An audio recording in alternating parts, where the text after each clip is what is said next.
Welcome to the Ad Pod. Today we are thrilled to have Samir Bajni with us. With over 10 years of product management experience, spanning role into supply chain, e-commerce, HR tech, and now a senior product manager at Athena Health. Samir brings deep experience building SaaS products, leveraging frameworks, and scaling tech teams. A proud alumnus of IIM Nagpur, and he has worked at the intersection of tech, healthcare, and digital transformation. In today's In today's conversation, we'll dig into how Samir's journey shaped his expertise in product strategy, adoption of agile processes, and evolving world of digital ads. Welcome, Samir. Thank you, Vinay. Thanks for having me over. I'm super excited to be talking to you about everything product management today. Glad. So are we, and I'm sure this is going to be a very interesting and very insightful conversation that people would love to go ahead and hear with or hear of. So, starting with my questions, Samir, Mhm. before I start anything going deep into your work experience, I just wanted to understand how have you been since your childhood? What was the thing that always motivated you to reach where you are today?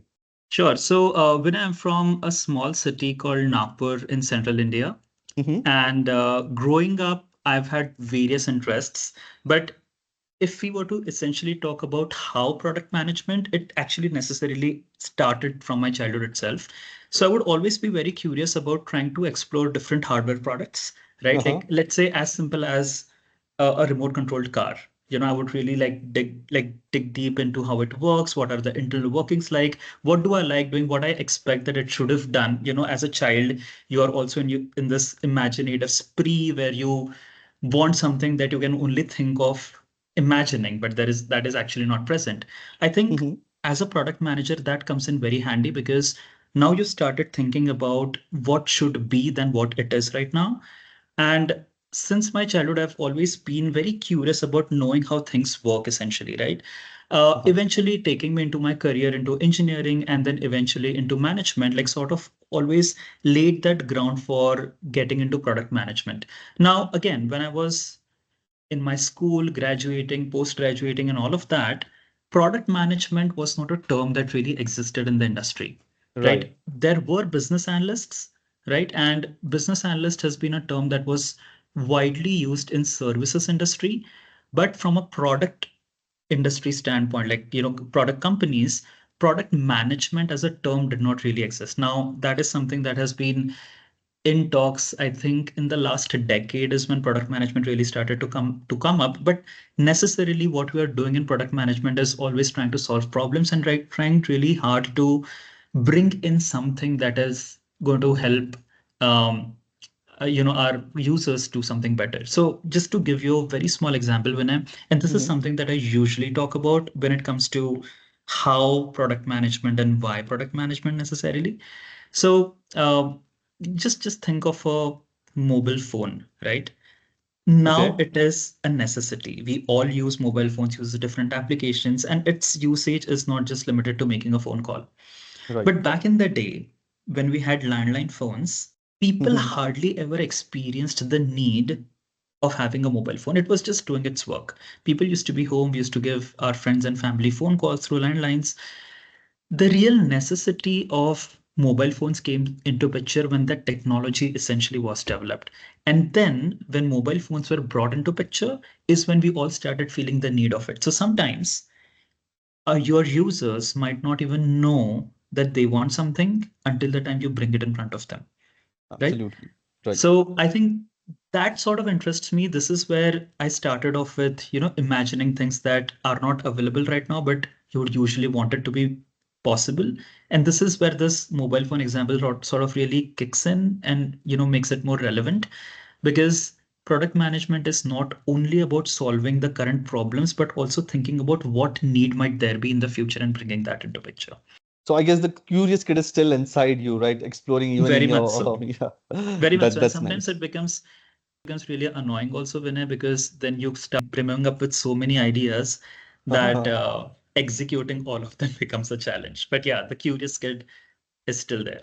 It's still And there. it has to That's continue to be there. Yeah. absolutely right. So, as you mentioned that there are multiple ideas that come up. So, I wanted to understand how long does your idea validation loop usually take from start to finish? How does it work? So, okay, one thing to understand is that while you may have an idea, it may Mm-hmm. not necessarily fit into your product strategy. Because once a product strategy has been developed, which essentially tells you that over the next 5 years, Mm-hmm. where is the industry moving towards, and what should your product be catering to, what kind of needs in the longer term. And Right. then what we usually do is we break the 5 year roadmap or a strategy into different initiatives that forms the roadmap. And then we again break the roadmaps into smaller chunks, because the agile way of product management is what the world is following right now. Mm-hmm.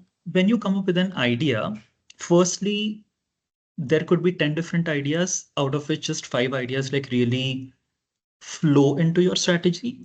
Well, there are other five which are normally the term that I use, and this is what I've learned from my MBA days, is BHAG, which is big, hairy, audacious goal, right? So Okay. five ideas could be your BHAGs, while five ideas are actually the ones that really fit into your product strategy. So from when we talk about idea validation, what Mm-hmm. I usually normally try to do is that you come up with an idea, try to establish a fit with your product strategy, and then do a series of researches. Now, these researches could be your secondary research. You try to identify if there are any articles or any research papers which are written in order to understand whether this problem that you're trying to solve, has there been any research on that, followed by your primary research. Primary research essentially means that you conduct user group interviews, right? It Okay. could be a group, it could be an individual. Mm-hmm. Then, depending on the kind of industry that you are in. So, like for example, if you are in a B2B segment, then you might not conduct a group interview, but rather you might go to, individual businesses and conduct interviews and find and take some findings out of it. If it Mm-hmm. is more of a B2C, is normally when we take a group conversation, right? Because the group might have different ideas, like sort of brainstormed and come out, and also the individual users, if at all there are, Right. right? So when we do this, we then synthesize all of these ideas together to really identify if you've understood what the problem is and whether your idea like sort of solves that problem. Mm-hmm. Now, while this is all about, this is where you are only talking to people and trying to understand if you are able to solve a problem through the idea that you've like sort of are the idea that you're trying to validate. Now, in order to complete the loop, the last step is where I feel it takes the most time, Mm-hmm. and also is possibly the most important part of it, is validating your solution that you've come up through your idea. So I think one of the best ways to go about it is dog fooding, basically, which means that you develop a small prototype. You don't invest a lot of engineering efforts. You might Mm-hmm. invest a little bit of a product design effort to sort of create a mock-up and dog food it internally within the organization, provided you have the relevant personas in your organization, right? So for example, if you're a product manager with Instagram and you Mm-hmm. have people internal in your organization who are using Instagram, which is likely the case, then in that case, you can dog food very easily. Sometimes it becomes a little tough, especially when you are in a B2C segment, right? Mm-hmm. But usually dog fooding is something that I would normally want to do in order to validate the idea. Now, the entire process of really talking to your persona, like really interviewing people, doing group discussions, validating that with your stakeholders, eventually coming up with a small prototype without a lot of investment, cost money, whatever, right? And Right. then trying to validate if your eventual success metrics are being satisfied through the smaller experiment is when I would call that the idea is validated to be implemented. This entire circle can take anywhere up to 3 to 6 months, depending on the scale at which you're trying to do it. There are Got times it. when you are actually validating the idea for a very big product in itself, right? Which means, let's say you're coming up with a new application altogether, Mm-hmm. right? That may take much longer. It may take 6 months to 1 year to validate an idea. But when you are talking about a larger product and you have different product areas within the larger realm of product, right? So Right. Instagram has its chat section, right? Not chat, sorry, Mhm. comment section. Now, comment section itself is a product, right? You will have a Right. different product manager just for the comment section. You might have a different product manager just for maybe share, right? Right. So if you're trying to develop something within the larger product, more like enhancement or trying to add a new feature, it may take Mhm. 3 to 6 months for just the for validating the idea. Validating that. One closing statement on this one, when I would like to say is that Mhm. if you are able to validate the idea pretty well, following all the established standards, and if you are confident that this idea is going to work basis this Mhm. small experiment, the chances of success is increased tenfold. So never ignore the idea validation step. Sometimes we want to move faster because there is a pressure from, let's say, the senior stakeholders that this has to be rolled out sooner. Right. Invest more time in idea validation. Implementation and post implementation success is mostly usually guaranteed after that. Great, great, great. That's a very insightful sharing that you have given us, I guess. Maybe I'll go ahead with this.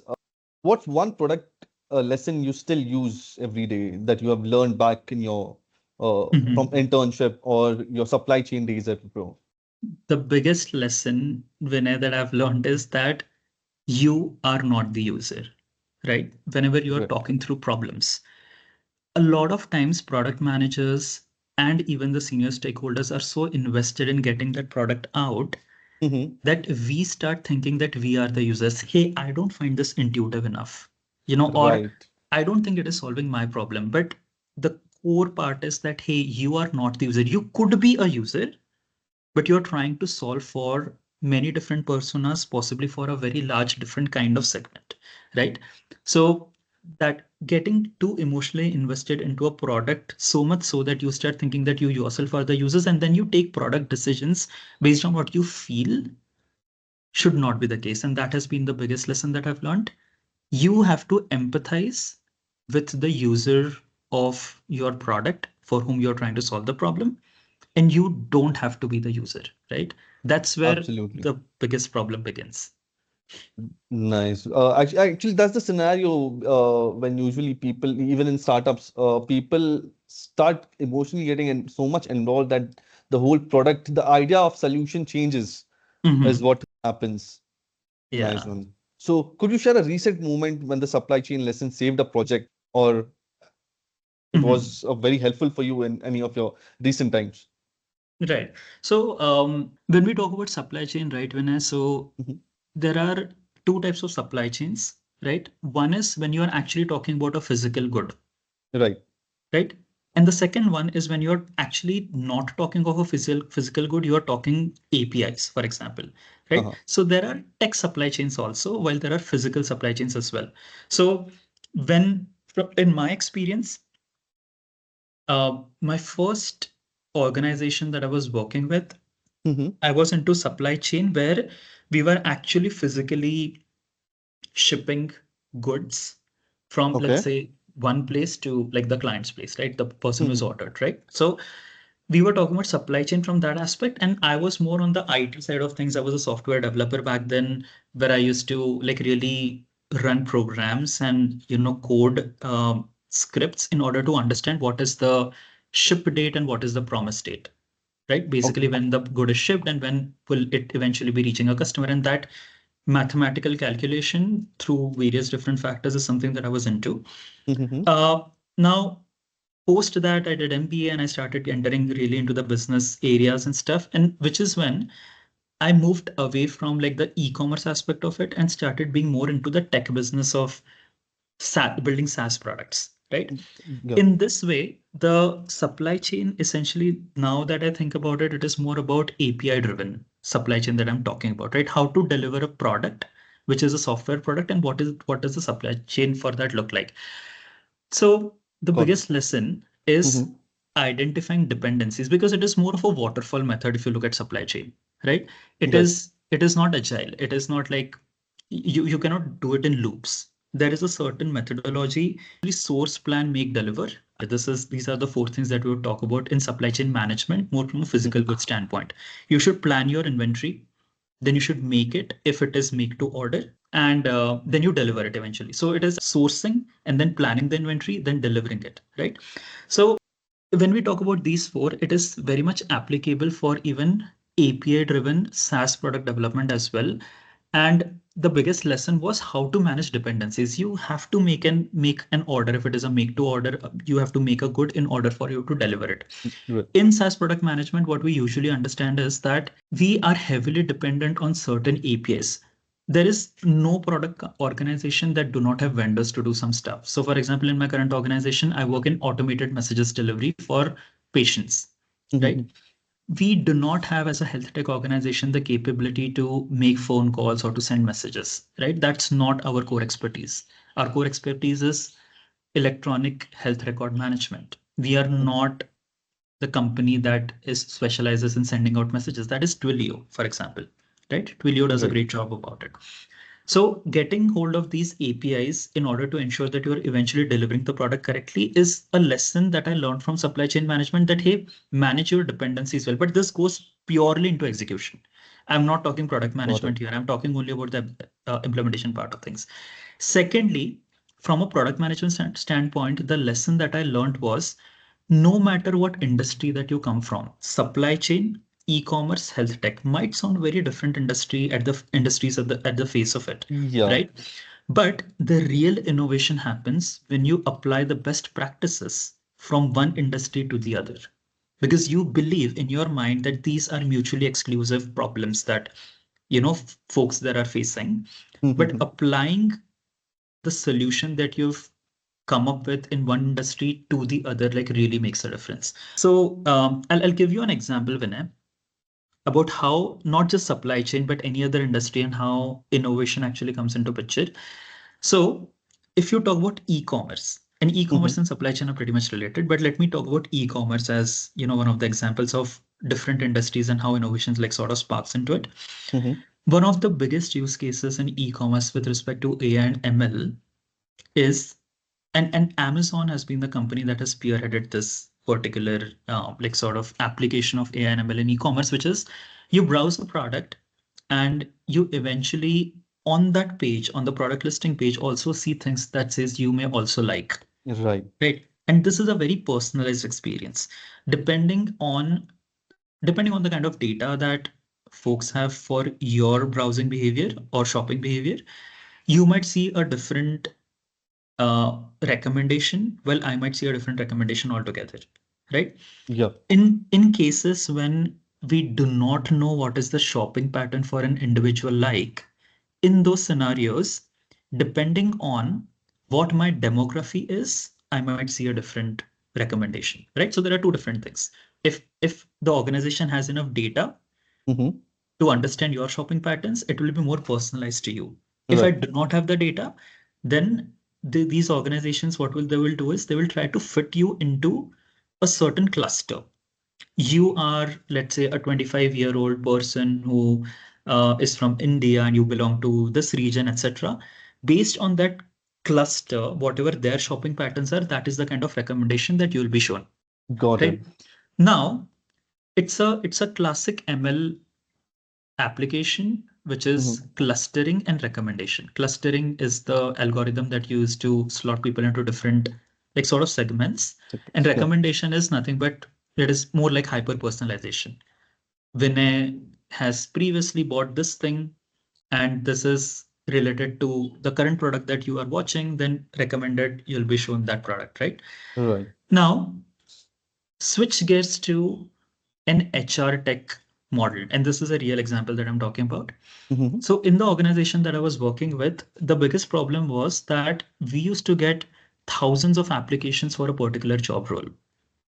And my team Okay. was tasked to understand that how can we make the life of a recruiter easy, which is when this Mhm. problem solving method of recommendation and clustering in e-commerce we tried to apply in HR tech, where depending on the kind of CV that we were resume that we were receiving, we would try to extract text mine the relevant information and then bring make clusters to figure out that who is more likely to be successful in this role in my organization, right?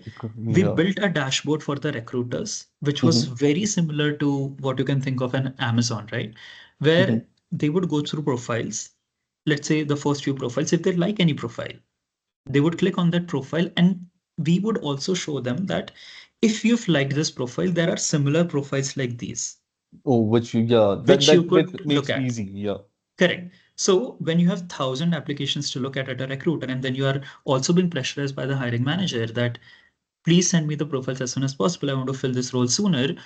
At least this will help the recruiter to source the right kind of profiles. So more like a clustering and recommendation model being applied in HR tech, Mm-hmm. right? This is where I feel that the real innovation starts, where you don't feel like in HR you have any application for a recommendation and a clustering model, but there is. Of course, one thing to notice that there are compliance concerns there. One industry's problem solving when applied to another industry can actually lead to different kinds of innovation. Yeah, and then that's very interesting. I'll just go back to your e-commerce time with TA Digital. You had Mhm. rolled out a complete e-commerce product from scratch. What's the single metric that you watched the most during the launch? Yeah. So the objective with which we started off, it was just think of it more like a templatized e-commerce website, more like a Shopify model, Okay. where we were trying to help small and medium businesses bring up their e-commerce website from which normally takes 6 months to 1 year's time. If you Mm-hmm. were to start everything from scratch, you onboard the right kind of vendors, etc. We were trying to reduce that timeline from 6 months to 1 year to 3 months. So that was our value proposition. That hey, small and medium business, we can get your e-commerce website up and running within 3 months of time, right? Now, while bringing that up, like realizing your value proposition was not much of a success metric, to be very honest, because Mm-hmm. if our clients had, if our prospects have bought our product and have become our clients and they were able to set up their e-commerce website within 3 months, 3 months of time, that is well, Mm-hmm. and that's great. But when we are talking about e-commerce, the first and the foremost metric that we were looking at was click to cart conversion, right? We were Okay. not saying that there has to be purchases because there are factors which are beyond our control to ensure that a purchase is made. What Right. we can ensure as an organization is that if a purchase is being made, then we will ensure that the payment and stuff, it sort of goes through seamlessly. Mm-hmm. But we were not responsible for ensuring that a purchase is made. When we were talking about e-commerce, our main objective was, hey, within 3 months of time it's up and running. But even more importantly, your users or shoppers able Mm-hmm. to identify what is the right product that they want and able to put it into the cart. So click to cart conversion was our major main goal in order to ensure that the main functioning of an e-commerce website is done. Now, why did we take this ownership also when I was? Because our clients did not have to design the e-commerce website at all. It was more Mm-hmm. like a template. They just had to put in their product images, their inventory details, and Mm-hmm. their product descriptions. Now, the design was our responsibility, and hence click to cart was our main focus, not the eventual conversion, because it completely depends on who is your persona, whom you're trying to attract. Is your product good enough to be purchased? But at least click to cart is something that we were mainly focused on. Got it. So, Samir, I wanted to understand how do you make a choice in terms of what are the insights that trigger whether you need to change the product or you need to change the marketing technique for similar? How do you try to understand the similar thing? Got it. Yeah.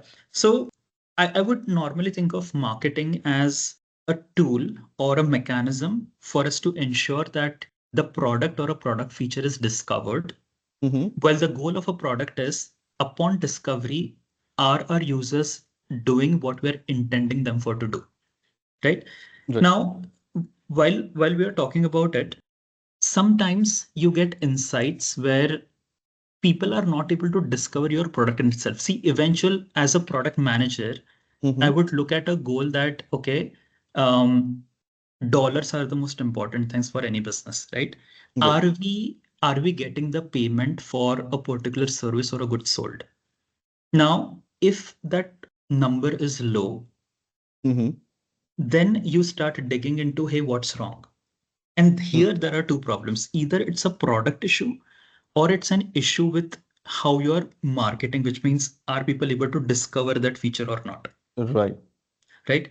Now, given a situation where your pay yield is not as much as you would like it to be, and when you backtrack, what you usually notice is, see, we, depending on how you structured your product, usually what we do is we track each and every step that the user goes through a funnel, right? We have click tracking available.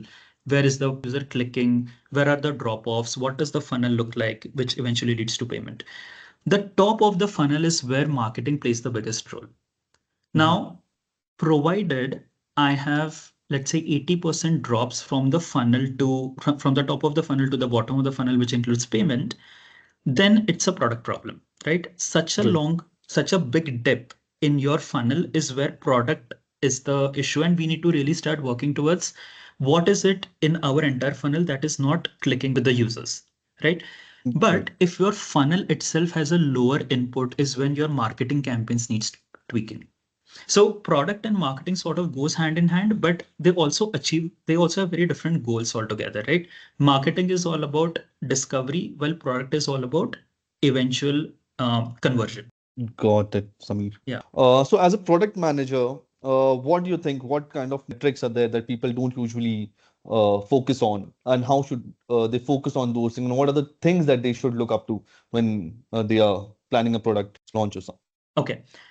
The Mm-hmm. heartbeat of your product is in those raw human moments where you understand what is working and what is not working with the clients, right? Right. Now, when I would think of it that way, before the launch, I have a lot of work that is done in the background when I ideated and eventually got this product ready for the launch.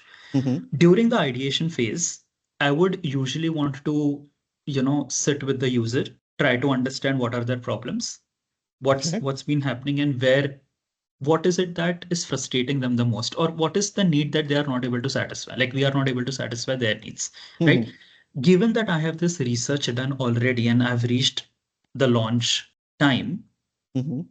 I would normally do one thing. See, metrics are at the time of launch, you would look at something very different versus post the launch, what you would look for, right? Right. So during the launch, I would like really work closely with my marketing team to understand that what were the major pain points that we are trying to address for this user group or this client, or Mm-hmm. like user, whatever, like B2B, B2C, depends. So the people we are trying to solve this problem for, what is that main problem that we had discovered during our ideation phase? Work Okay. with marketing in order to ensure that during the launch we are really touching the right chord, which is that big problem that we are trying to solve. Let's talk about that during our launches. So Mm-hmm. in launch, I would think more of a content strategy. I would think of how to penetrate our market through our marketing campaigns in such a way that we are trying to address the problem that they're trying to solve. This is my launch. Post Okay. launch is when I would normally think metrics in the real sense. Launch for Mm-hmm. me, and this could be different for different people who are working in the industry. For me, Right. launch is very qualitative. It is not as quantitative as the post launch things that I'll monitor, right? So Okay. launch for me is Mm-hmm. very qualitative. Let's try to address the needs. Let's try to, really tell them what is the value that we are bringing through this product to them. Mm-hmm. Of course, during this time, one thing that I've noticed is that people from sales put in a lot of numbers which are historic. So it depends. You can put in numbers during the launch as well, saying that we will help you save 30% of your time, for example, Mm-hmm. right? You can bring in those numbers, but this is again situational. Are you trying to enhance an existing feature? Then you can talk real numbers because then you have the data for it. Second situation is when you are bringing something absolutely new. In that case, you may not be able to talk through numbers from your own product standpoint, but from an industry standpoint. All those things you can go, but you can do. But for me, launch is very qualitative. Post launch, there are some metrics that I would absolutely want to track. So, for example, I would want to know Mm-hmm. that whatever the primary issue that we are trying to solve, is it actually getting solved, right? Because I Right. have pre and post metrics for that. So whatever metrics I had defined during the execution, I would try to track those. So some of the most common ones, like these are for sure that I'm going to track. And Mm-hmm. depending on the kind of product that you've built, you might have some more. But the very basic ones are what are your daily active users? What is the growth of your daily active users over time? What are your Right. monthly active users? What are your click? What are your CTAs? So, for example, if you are if you've come up with a marketing strategy where you are saying that, hey, coming soon, like a certain feature, Mm-hmm. and if you're interested, you can click here to enter our alpha initiative, which is like early adopters, right? Mm-hmm. Now, one of the ways that I would try to assess how successful my marketing campaign is through click tracking, CTA tracks. That is only on the marketing side. On the product side, I would then, once the feature is live, daily active users, monthly active users are my most basic ones. Now, there are certain other things also. Like if you are an organization where like let's say like an e-commerce sort of an organization where you're trying to mint quick dollars, Mm-hmm. then I would look at payment yield. Now, what does payment yield mean? It is not just payments. It is comparing payments to the kind of resources that you've employed. That is something that we want to take a look at. Like just a few of them, but Mm-hmm. totally depends on what is your initiative all about or what is your product all about. Got it, got it, got it. So as you mentioned right now that, there's a lot that not that goes into after the post launch as well. So Hmm. has it ever happened that you have got a data and then you realized, okay, there's some feature that you need to just drop out or you need to remove it because it's not working well. Yeah. Has this, Yeah. and if so, can you share any of these instances? Yes, yes. This is normally a common thing that happens, where you have to take tough decisions about killing a product, and that Mm-hmm. has happened in my experience as well. So what had happened was very, I think it was very strange in a way because our entire product portfolio had a couple of features that took care of automated messaging, Mm-hmm. right? One that we had actually acquired one organization, and they had this small module which said that you can create a list of people that you want to reach out through email, SMS, or phone call. And we had our original product, like our core product, also had this capability. Same capabilities, but because we had acquired one company, then we had like two things doing the same thing, right?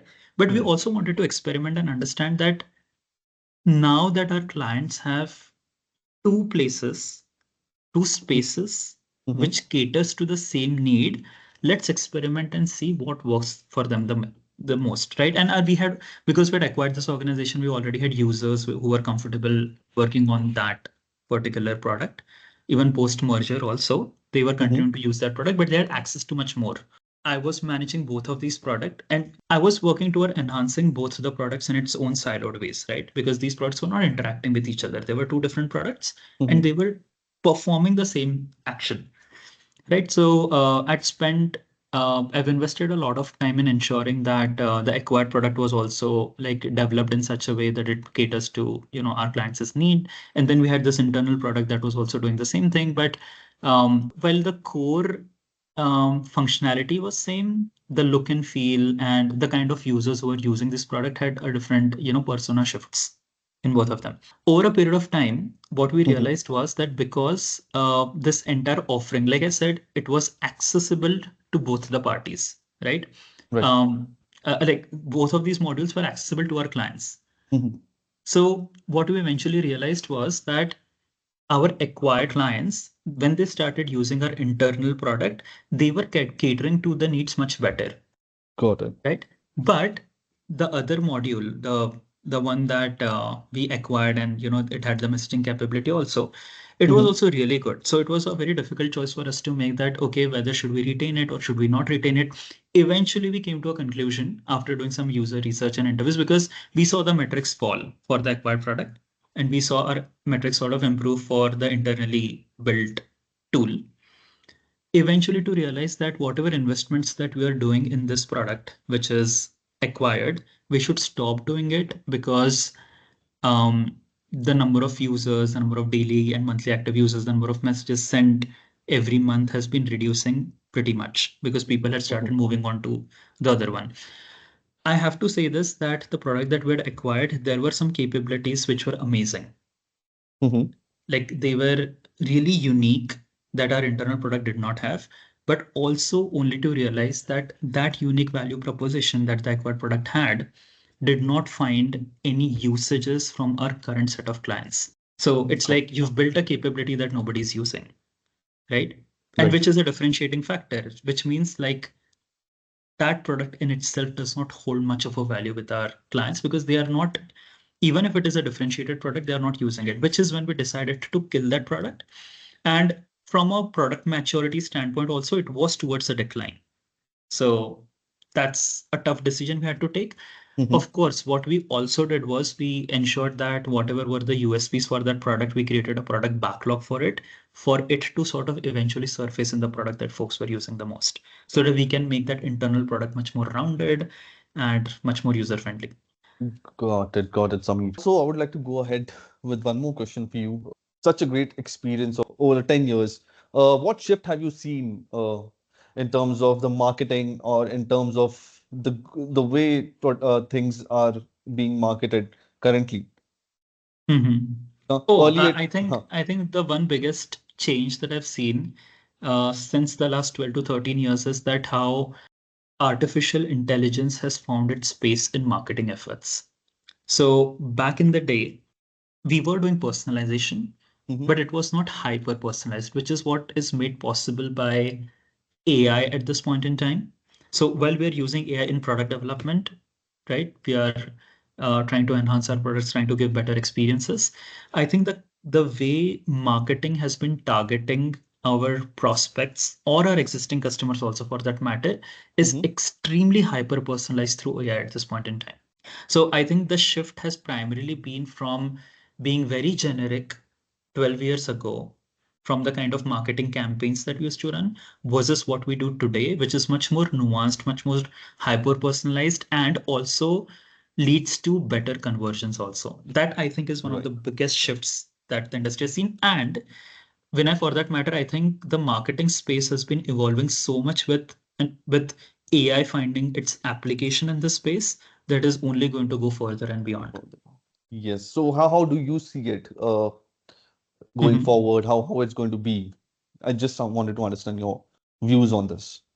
Like how is the marketing space going to get Yes. evolved in Good. future? Yes. Yeah. Yeah. So I think uh, I think one thing which I really think is going to happen is that the lines between sales and hmm marketing are going to really blur a lot, because when we are talking about hyper personalized outreach, hmm I think some of them are also driven by sales. So in my current experience, what I've seen normally happen is that marketing team would create certain creatives, which sales team would eventually use to tap hmm into the right kind of market, right? Right. And then talk to them, like try to do the pre-sales process, give demos and stuff like that. Somewhere I feel that having two different marketing and sales teams, that line is going to blur out a little, like pretty much. And I think there is going to be like this one team that creates resources on the fly based on what is the client persona like, hmm right? See, this is also product only in a way. Only that Right. we are dealing with prospects, right? But you're eventually creating your creatives in such a way that would eventually help them transition from their current product to our product. So I think the future really will ensure that even the sales activities, which are very marketing oriented in a way, like this combination, like think of it as a Venn diagram hmm where sales and marketing like sort of converge into the middle, and we do hyper personalized sales processes also through a very focused marketing efforts, which includes AI and stuff. Secondly, I also feel that when we talk about agentic AI, right, that is hmm going to find its space in marketing and in sales, which means you may not have to really create decks and these all resources very every time you get a prospect, right? Right. As long as you get some information about what is the kind of need that the client has, your agentic AI will take care of everything except one part, which is where you might need to have a human face to it. That's it. So, yeah, I think that is going to really shape up the future. And I'm only talking about marketing in terms of getting more sales, like in terms of acquiring more clients. But Mm-hmm. marketing has a big role to play in ensuring that your current clientele is also kept attracted, right? Absolutely, absolutely. And my Yeah. next question was just about the same. What people mostly face challenges is not about getting new what you say users, but sustaining them, the one Mhm. who have already been part, the one who have already been part. And how do you Right. think that should be taken care of? Right. So even before we go there, one of the Mm-hmm. biggest challenges that the industry is facing right now is attrition. And when we talk about attrition, it is not employee attrition, but the client attrition that we are talking about, right? Clients attrition is a big problem right now because for every single business problem that you're trying to solve, there are 10 different players available in the market who can do it cheaper than you. Yeah. If you think only about the cost, right? Mm-hmm. I'm not getting into the quality part of it. Quality is like the major differentiator for folks to decide which vendor to go with, but client attrition is one of the biggest problems, and hence it is even more important to ensure that the clients are engaged enough, their provided services good enough for you to retain them. So to that aspect, what we do Mm-hmm. is we generally, and when I talk of we, I'm talking about my past few organizations and the current organizations. It is Mm-hmm. very important for you to know what is the market insight like, right? So what we do is we have a marketing team that has an insights department as well. What they do is they try to look at what are the marketing initiatives that are being done by the competitors, because Mm-hmm. that gives you information about what is it that is coming in from that vendor that could potentially differentiate them and which could put us in the back burner, right? So these initiatives are running in the background, and the way we try to engage with our clients is keeping them informed about what's it to come, keeping them informed about whatever product that they are using, how we are changing the landscape of that and bringing in more new features, right? Are we trying to, I think one of the biggest things is also cross selling, right?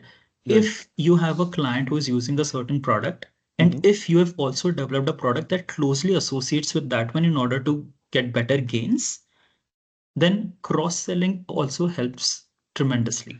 So I think a few things to take care of during client retention is one Mm-hmm. is looking at opportunities to ensure that our clients understand what's new to come.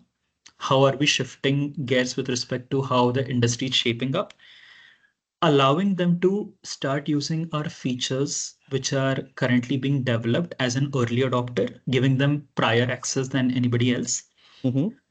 Trying to ensure that we have at least one team for onboarding, which means you should have your clients be able to access, let's say, knowledge sessions or dedicated team members who could help them with new features, because even the clients are facing attrition in their workspace, right? They don't have Right. expertise all the time. So bringing these things into picture could actually help you retain the clients, especially giving new features in the alphas or betas, or trying to onboard them prior, like sort of greatly helps. And Mm-hmm. lastly, and most importantly, try to listen to your existing customers, because they are your users right now. They can tell you the problems that your product has much before anybody else could. So try to listen to them. A lot of times listening to the problems that our clients are facing and working on it sort of helps you retain them much better because they feel heard. And this goes a long way. So yeah, I think some Very of these true. things should really help.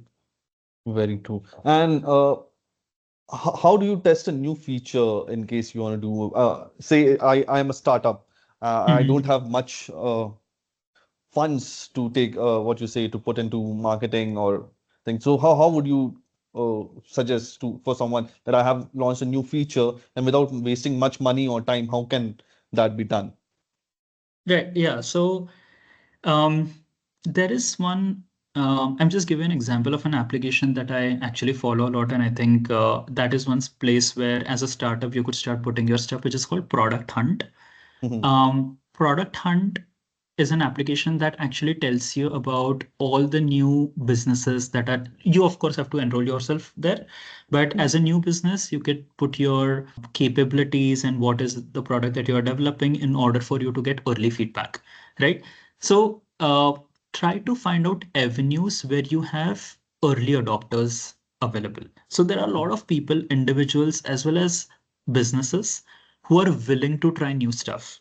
And the reality of the world is that majority of the businesses and majority of the users are Mm-hmm. not willing to use something which has not proven itself in the market, right? Right. But there is that segment. There are these innovators or early adopters, as we call them, who are willing to take a risk, who are willing to try new things. Now, as a startup, if you do Mm-hmm. not have enough funds, if you cannot invest so much in marketing dollars, right? Mm-hmm. These are the spaces where you can find early adopters and innovators where you can ask them to participate in alphas of your products in order to get early feedback.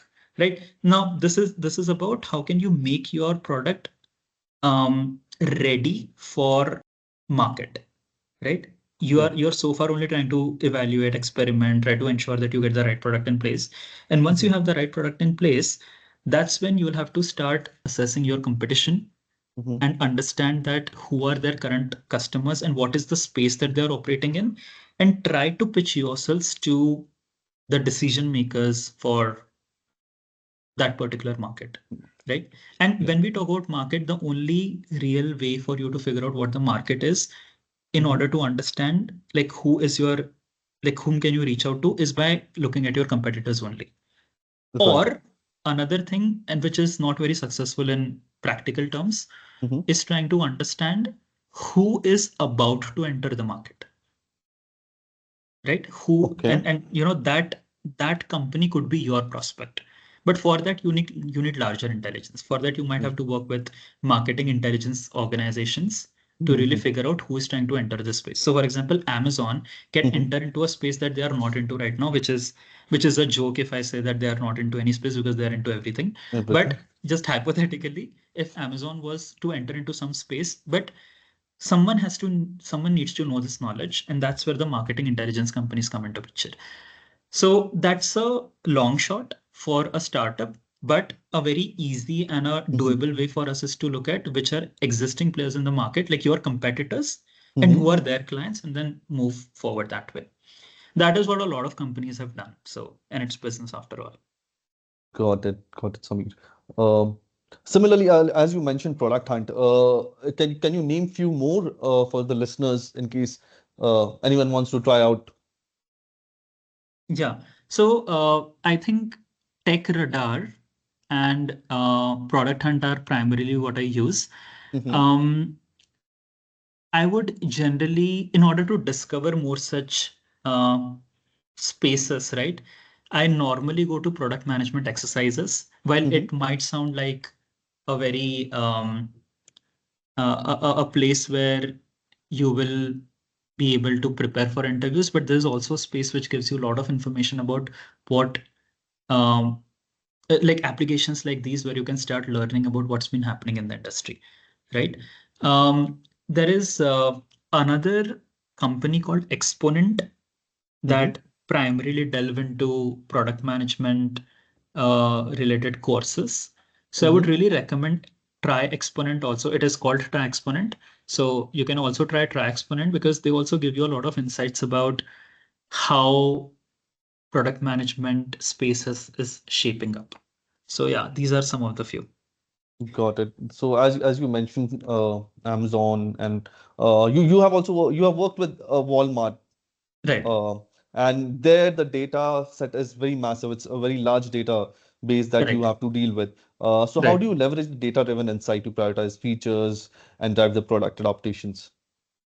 Right. So, very generically speaking, Vinay, Mm-hmm. one of the first things that you should know whenever you are working in any organization, be it a small or a big organization, Mm-hmm. is that what is the data maturity levels? Because sometimes you might have a lot of data Mm-hmm. but the data might not be structured enough for you to consume, which is where first thing to know is what is your data maturity, because Okay. unless you are a data mature organization, you cannot really draw insights, or even if you draw insights, those will be just very basic insights, very a very data analysis sort of a thing that you can do. You cannot create insights out of it. It's just more of a reporting that Uh-huh. you can eventually do. So first thing is try to understand what is the maturity level of your organization when it comes to data. Talk to someone who is in data in your organization. Let's say your chief data officer, or the director of data in your organization, right? Like talk to Mm-hmm. someone at a leadership position to understand what is the data maturity level. Because in most of the organizations that are not data mature, you have a certain initiative that is going on, right? Like people Right. are trying to get there, because we all know that data is like the real god for you to strategize and build to build informed strategies. Once you are a data mature organization, or if you're already in an organization that is data mature, that's when you try to identify that what kind of data do you have, right? So when you are actually working on an initiative, and when you know that there is some, like you need some data that would eventually help you to take better decisions, this is where first step you understand whether we are data mature, and second thing that you need to figure out whether you have enough data for the kind of decision that you want to take, right? So for Right. example, if you are again, like coming to a very classic e-commerce example where you want to show recommended products, Mm-hmm. do you have enough data to identify what is the shopping pattern of a person? If that person has been in your on your website just 3 4 times, it you cannot really come up with something which is more insightful, right? So Right. having structured data, trying to understand what is the pattern, what is the objective of your data-driven strategy, like what is the strategy that you're trying to achieve, and how is data going to support you is also another topic altogether, Mm-hmm. right?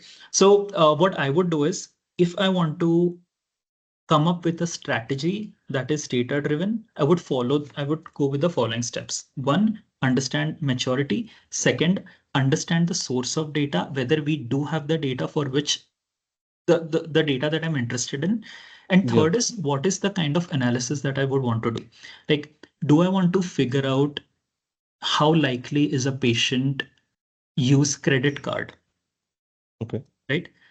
Now, that how is this going to help me in future? This is going Mm-hmm. to help me in future if I want to add another payment method. If credit card is taking 90% of my traffic, Mm-hmm. then do I need to add another kind of payment method, or it is just going to be like, something that I add which is never going to be leveraged? So I Mm-hmm. need to understand the payment patterns. But do I have enough information to understand that once a payment is done and once you get that confirmation, am I storing that information? Is that information sensitive enough to be stored? Right? Is it a Okay. Yeah. personally identifiable info? Like there are some regulations or some Mm-hmm. compliance concerns that you have to go through.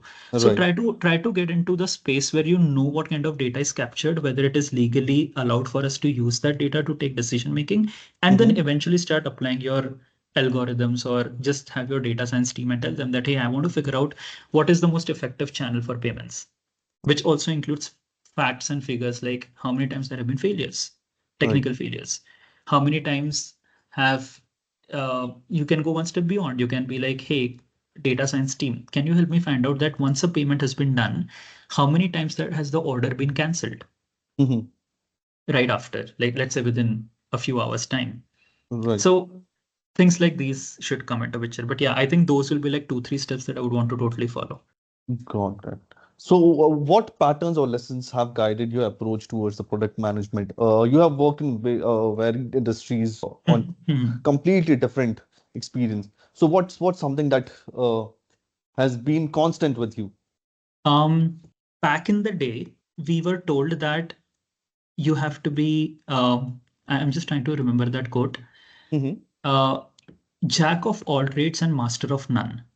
So you should know everything, but if it's okay even if you're not a master of anything. So Mm-hmm. that is the mantra that I followed, that I did not want to be siloed into, let's say, an e-commerce industry product management only, or a Mm-hmm. supply chain management product manager only. Mm-hmm. Right? That is the reason why I sort of started diversifying into various different domains without like really trying to fit myself into just one. However, the reality of the world is that now we are Mhm. no longer looking at more generalist sort of a product manager, and we are becoming more focused, right? So Yeah. now suddenly the demand is not towards, hey, I don't care what industry you've worked in, is no longer the case. Right. It is more about how deep are you into one industry. That is becoming more important from a product management standpoint. Now, coming to your main question, that what is that binding factor, or what is it that I've learned like over like all of these domains, and what is the most important for me? Mhm. Number one is what I told you initially, user empathy and understanding that you're not the user. But the second thing which I've also learned, which is super important, like just purely and core product management standpoint, is that how well can you explain or understand, firstly, understand what are the needs, not only from the users, but also from your business users, and then converting that into a language that is understandable for product design and product engineering. Because once you are able to establish this connection Mhm. of being able to translate a certain need into a very product engineering focused answer, that's when your success rates also increase, because you are like, you must have seen this, like you are normally as a product person, you are in the cusp of design, business, and engineering, right? You are in the Right. center when there are these three stakeholders or three players, right? Mhm. So you need to understand what business is, and you need to be able to translate that into an engineering language and into a design language. Try to have this conversation with them so that there is no loss of information, right? While as a product person, you might understand exactly what the client needs, but if you're not able to translate it to engineering, who are eventually going to build it, that's where things can be very problematic in terms of even your timelines. Because we are in such a fast-paced product development world that if you don't deliver something in the next 6 months, someone else will do it in 5 months. Like there is a very classic thing that normally people say, that what you as a product organization should have done today, someone did it yesterday. So that's where Totally. this comes into picture. Yeah. So there are many who wants to get into product management. So Mhm. what advice would you give to the new folks who want to enter into the industry, and how they should be looking forward, and what are the things that they need to the key factors or key focus that they need to keep when looking at a career as a product manager? Right. Yeah. So first thing is that stay curious. Hmm. Whenever you're looking at any product that you're using, be it software, hardware, anything, right? Hmm. Try to assess it in the form that, hey, why do you think this was developed the way it was developed, right? Second is that what can you do? Like, what do you think will make it better? So almost everyone is like heavy users of Instagram today, Hmm. right? Whenever you're using Instagram just to while away your time, Hmm. just think about it, that what can be done on this product to make it even better. And you will see that, WhatsApp, Instagram, like these regularly used applications, they are constantly rolling out new features, which means there is an opportunity, right? So start Right. thinking critically of every product. What is the kind of need that it is solving for me? Hmm. Why is this product so sticky? Why am I not able to not use it? Right? Why I'm so stuck with this particular product? What is it that is trying to solve? How can I make it better? Just try to think about every product that you use in this lens. While of course spending, endless amount of times there, you can also think about it that way.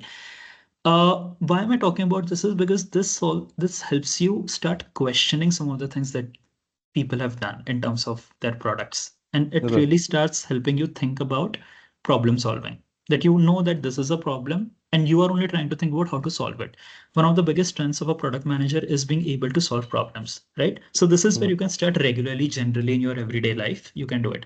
How to enter product management? Now there are a couple of routes that folks take. So Hmm. my route has been that I started off as a software developer, worked for 4 years, and Right. then did MBA. And post MBA, I Hmm. was able to enter product management. That is one way to go about it.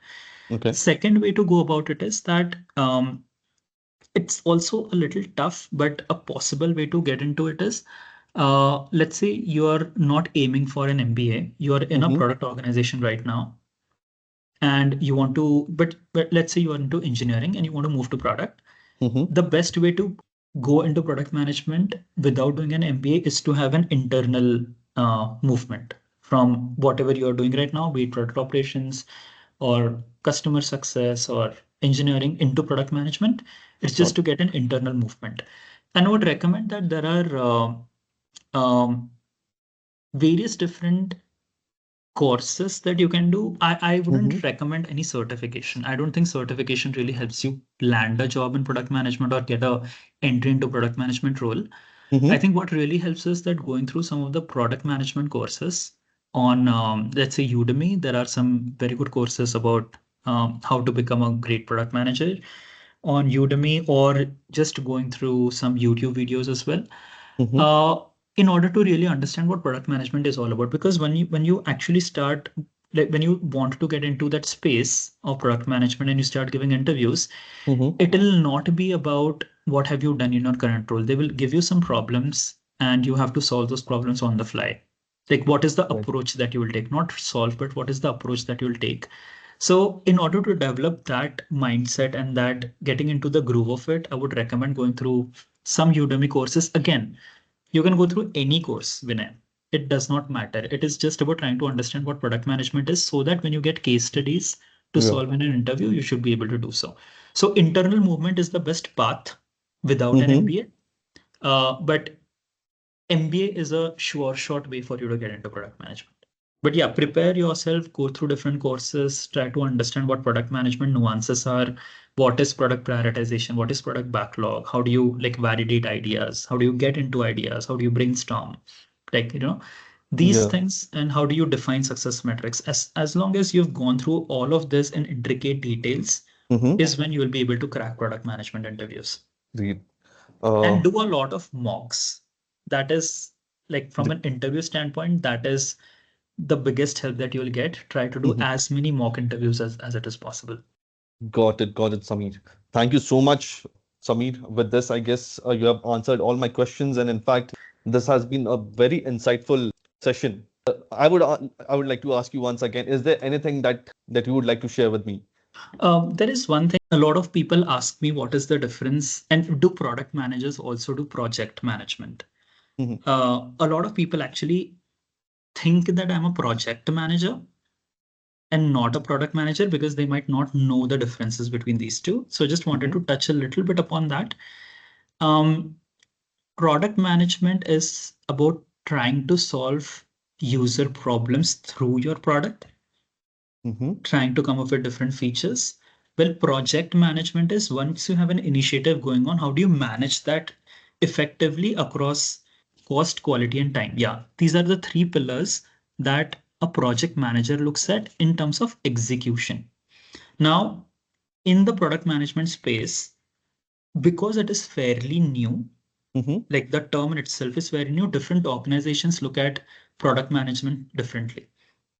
So, for example, in my current organization, a product manager is tasked with identifying a problem, trying Mhm. to come up with solutions to solve that problem, and then hand it off to engineering or a project manager to ensure that it is eventually done. Right. So, from Got an implementation standpoint, I'm not responsible, I'm more accountable. I'm responsible for solutioning, I'm accountable for implementation. But then there are got it. organizations who task product managers with everything, right? From Mhm. identifying the problem and ideation and everything, eventually till the go to market, like until the time it goes to market, including how is engineering catering to the timelines and stuff like that, right? So a Yeah. product manager could be responsible end to end in some Mhm. organization. Well, in some organization, product management is responsible from ideation until the time you hand it off, the requirements are handed off to engineering, right? So Mhm. product managers are not project managers for the most part. In some cases, product managers also do project management activities is something that I wanted to share. Got you. Thank you so much for clarifying this to us. And I believe there are many who have the confusion between the two, Right. and Yeah. this will definitely help it out. Samir, it's been a fantastic diving into your cross industry journey and data driven product strategies. Thank you so much for giving us time and sharing your valuable insight with us. I hope you have enjoyed this conversation too, and would love to have you again and hear a lot more about your experience in your future. Thank you so much, Vinay, for having me over. I hope the listeners of this podcast find it helpful. Thank you so much. And I look forward to having many more conversations with you and the team and listening to some of your podcasts as well in the future. Thank you. Thank you so much, Salim.